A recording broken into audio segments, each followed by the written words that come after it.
Ayan guys, malalaki na yung mga kalabasa. Bisitahin natin isa-isa. Ayan. Matataba na yung iba. May iba na hindi siya matataba. Buo na ka mo. Ayun, di sa puon. Oo. Mabakal pa, abon.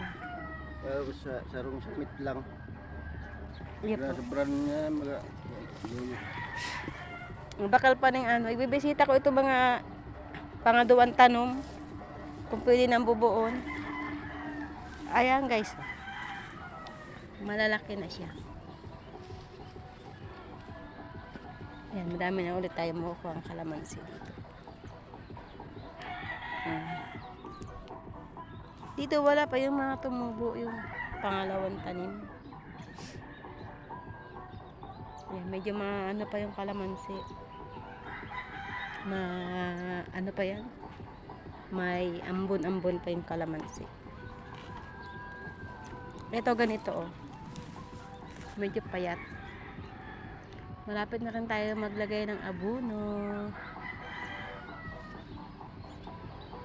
Ayan. Malapit na tayo maggusin ng kalamansi. Mga katapusan pwede na ito guys. Medyo malalaki na siya. Ito yung pangalawang tanim. Nakita nyo, medyo payat. Mag-ano tayo, titingnan natin. Ayan, pangit o. Pangit yung pagkabuhay niya. Eto guys. Na doon, lahat yan, kompleto yan. Kaya lang, iisa-isahin natin yung mga puno niya mamaya. Bubuhusan natin ng tubig. O bukas, magbuhos tayo ng tubig. Ayan. Yun yung mga kalamansi natin. Sana mabilis na silang lumaki.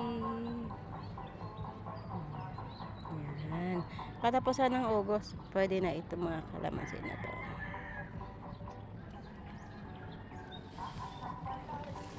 Medyo basa naman yung kalabasa natin ngayon.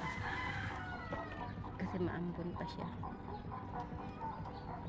Manguha ako ng i-deliver sa palengke. Mga kalamansi. Ayan, hanggang dito muna ang ating video. Ayan, ganda ng araw. Ayan, sumisikat na yung araw.